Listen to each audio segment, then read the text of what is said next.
জামালস প্লেগ্রাউন্ডে সবাইকে স্বাগতম।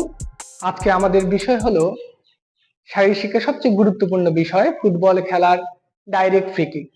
কিভাবে নেওয়া হয়, কেন গুরুত্বপূর্ণ, এসব ব্যাপার নিয়ে আমরা আলোচনা করব।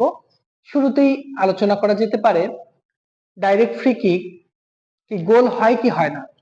হ্যাঁ, ডাইরেক্ট ফ্রি কিকে সরাসরি গোল করা হয়, এটাকে প্রত্যক্ষ ফ্রি কিক বলা হয়। সরাসরি গোল করা যায়, এক টাচে গোল হয়। কিন্তু আমরা যদি ইনডাইরেক্ট ফ্রি কিক জানি, তবে সেক্ষেত্রে কিন্তু ডাবল টাচের প্রয়োজন হয়, অর্থাৎ আহ, একজন খেলোয়াড়ের স্পর্শের পরে আরেকজন খেলোয়াড়ের স্পর্শ না হলে সেটা গোল হবে না। অর্থাৎ ফ্রি কিক আমরা জানবো দুই প্রকার, একটা হলো ডাইরেক্ট ফ্রি কিক যেটা হচ্ছে গোল হয় সরাসরি, একটা হলো ইনডাইরেক্ট ফ্রি কিক যেটা সরাসরি গোল হয় না, আরেকজন খেলোয়াড়ের একটা স্পর্শের প্রয়োজন হয়। তাহলে সেক্ষেত্রে আমরা দেখেছি যে এটা রেফারিং করার সময় বা একজন খেলোয়াড়ের এই নিয়মগুলো জানা খুবই গুরুত্বপূর্ণ। বিশেষ করে আমরা যারা বিপিএড এমপিএড কোর্স গুলো করি তাদের তো অবশ্যই জানতেই হবে। বিশেষ করে চাকরি পরীক্ষাগুলোতেও এই প্রশ্নটা কিন্তু একটা কমন প্রশ্ন হিসেবে বর্তমানে বিবেচিত হচ্ছে। তাহলে আমরা দেখি কি কৌশলের মাধ্যমে ডাইরেক্ট ফ্রি কিক সহজে জানা যায়। আমরা দুইটি উদাহরণ দেই। আল বদর আল শামস, এই দুইটি কিন্তু মুক্তিযুদ্ধ বিরোধী একটা কমিটি ছিল, দুইটি কমিটি ছিল যারা কি করেছে মুক্তিযোদ্ধাদের মারার জন্য প্ল্যান করেছিল। আল বদ নামে এখন আমরা নতুন করে একটা ডাইরেক্ট ফ্রি কিককে বধ করব। আমি এটার নাম দিলাম আল বদ। আল বদর আল শামসদের যেভাবে বধ করেছিলাম, ডাইরেক্ট ফ্রি কিকে এইভাবে আল বদ করে ফেলবো। এটাকে আমরা সংখ্যায় পরিণত করতে পারি 2342 হিসাবে। 2 এর পরে 3, 3 এর পরে 4, 4 এর পরে আবার 2 কে নিয়ে এসেছি। 3 4 মাঝখানে ঠিক থাকবে, 2 2 সামনে পিছনে চলে যাবে। এই আ দ্বারা আমি একটা দুইটা নিয়মকে নির্দেশ করব। ল দ্বারা 3টিকে, ব দ্বারা 4টিকে এবং ধ দ্বারা 2টি নিয়মকে আমরা নির্দেশ করব। তাহলে এই ছোট্ট ব্যাপারটা যদি আমরা জেনে নেই, তাহলে আমাদের কোনোদিনই ডাইরেক্ট ফ্রি কিক ভুল হবে না, কোনো খেলোয়াড়দেরও না, কোনো রেফারিদেরও না, চাকরি পরীক্ষার্থীদের তো অবশ্যই না। তারা তো খাতায় লিখবে, খাতায় কিভাবে লিখতে হবে সেটাও আমি বলে দেব। তাহলে আ দিয়ে দুইটা নিয়ম আমরা প্রথমে জেনে নিই। তাহলে আ দিয়ে প্রথমে যদি দুইটা নিয়ম আমি জানি, তাহলে আ দিয়ে কি হলো, দুইটা নিয়ম।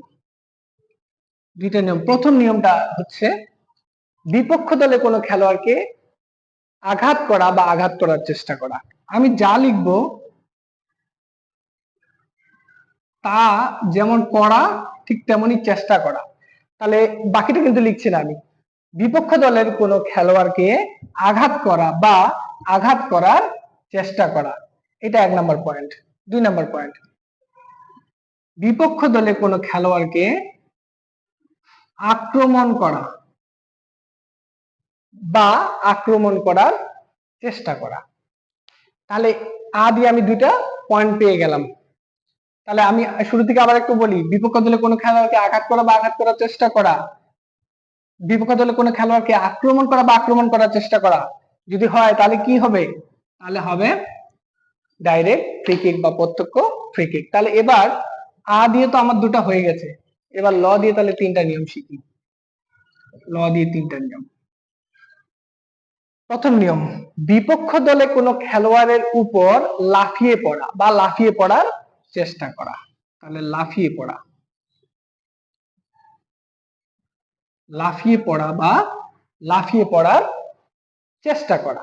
2 নম্বর পয়েন্ট, ল্যাং মারা,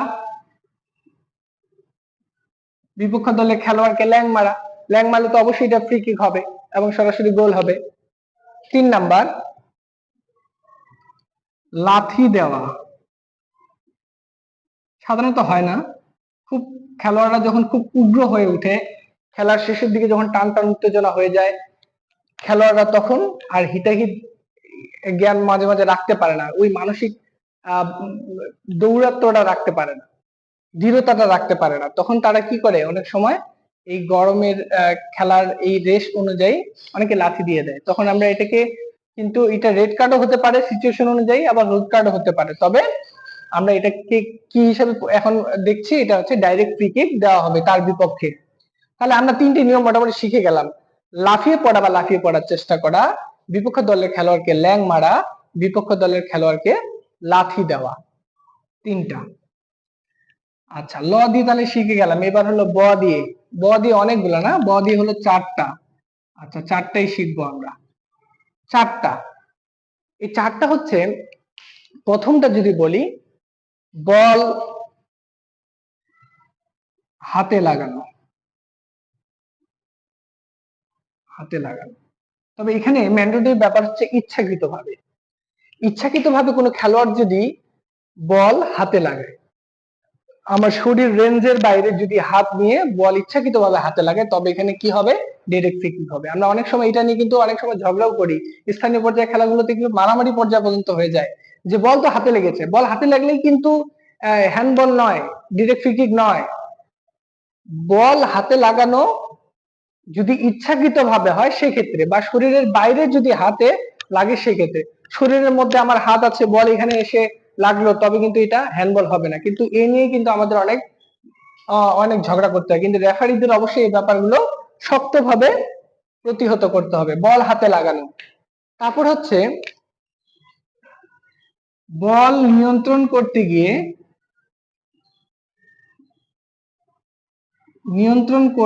গিয়ে, বা যে সংঘর্ষে জড়িয়ে পড়া, সংঘর্ষে জড়িয়ে পড়া, সংঘর্ষে জড়িয়ে পড়া। এটা হয় কখন? যখন আমরা ট্যাকেল করতে যাই, ট্যাকেল করতে গিয়ে দেখা যায় যে বিপক্ষ দলের খেলোয়াড়ের সাথে সংঘর্ষে জড়িয়ে পড়েছে, তখন যার এখানে ভুলটা বেশি হয় তার বিপক্ষে একটা কি দেওয়া হয়? ডাইরেক্ট ফ্রি কিক দেওয়া হয়। তারপরে হচ্ছে 3 নাম্বার, বাধা দিতে গিয়ে সংঘর্ষে জড়িয়ে পড়া। বাধা দিতে যে সংঘর্ষে লিপ্ত হওয়া। আমি এখানে খুব বড় করে লিখছি, তো লেখাগুলো আসলে খুব খারাপ হচ্ছে, তবে আমার ভয়েস শুনে এটা আপনারা নোট করে নেবেন। এরপর হচ্ছে বাহির হতে কোনো বস্তু ছুঁড়ে মেরে, বস্তু ছুঁড়ে মেরে বলের গতিপথ পরিবর্তন করা। বলের গতিপথ পরিবর্তন পরিবর্তন করা। এটা হতে পারে কোনো খেলোয়াড়দের দ্বারা বা অফিসিয়াল দ্বারা। তো বুঝতে, খেলার এটা মোমেন্টাম বুঝতে হবে।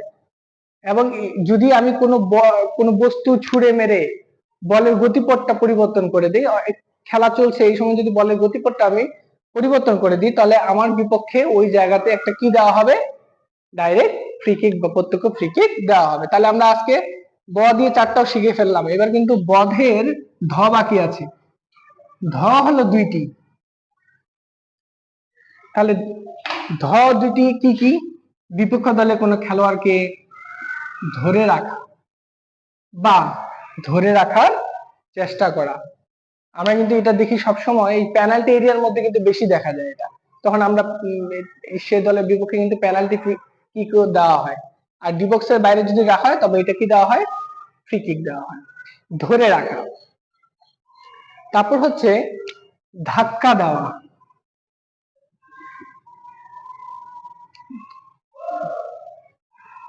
এটা আমাদের ধাক্কা দেওয়া। ধাক্কা দেওয়া, ধাক্কা ফুটবল খেলা কিন্তু খুব হরনিমেষ হয়ে থাকে। এটা এমন কিছু না, তবে এই ধাক্কাটা কিরকম ধাক্কা এটা কিন্তু মোমেন্টাম অনুযায়ী বোঝা যায়। শরীরের ধাক্কা কিন্তু এখানে এলাও, কিন্তু ইচ্ছাকৃত ভাবে যদি হাত এক্সটেন্ড করে ধাক্কা দেয় বা এই সামনের দিকে এভাবে ফোর্স করে ধাক্কা দেয়, সেক্ষেত্রে দেখা যায় এটা ডাইরেক্ট ফ্রি কিক হয়। আমি এটা রেফারিংদের জন্য বলছি, কিন্তু পরীক্ষা দিতে গেলে আমরা যদি লিখি যে বিপক্ষ দলে কোনো খেলোয়াড়কে ধাক্কা দেওয়া, তবে এটা আমাদের কিন্তু হয়ে যাবে। তাহলে আমরা মোটামুটি 2, 5, 9, 2, 11টা মোটামুটি শিখে গেছি আলবদের মাধ্যমে। তাহলে আর একটা শুধু আমরা মনে রাখবো, এটা হলো থুতু দেওয়া। এটা 12 নাম্বার পয়েন্ট, থুতু দেওয়া। এটা কিন্তু সতর্কতামূলক ভাবে হলুদ কার্ডও পেতে পারে, আবার সিচুয়েশন অনুযায়ী রেড কার্ডও পেতে পারে থুতু দেওয়া। তাহলে আমরা মোটামুটি আজকে 12টি নিয়ম জানলাম যে ডাইরেক্ট ফ্রি কিক কেন হয়। এবং একই সাথে জানলাম ডাইরেক্ট ফ্রি কিক হলে সরাসরি গোল হয় কি হয় না, এটাও আমরা জানলাম। আশা করি এই ভিডিওটি আপনাদের অনেক উপকার হবে, বিশেষ করে বিভিন্ন কোর্স এবং চাকরি পরীক্ষায়, বিশেষ করে রেফারিং করতে গিয়ে, এবং একজন খেলোয়াড় হলে তো অবশ্যই। যদি আমরা পরবর্তী ভিডিওগুলো পেতে চাই তবে অবশ্যই চ্যানেলটি সাবস্ক্রাইব করব। সবাইকে অসংখ্য অসংখ্য ধন্যবাদ।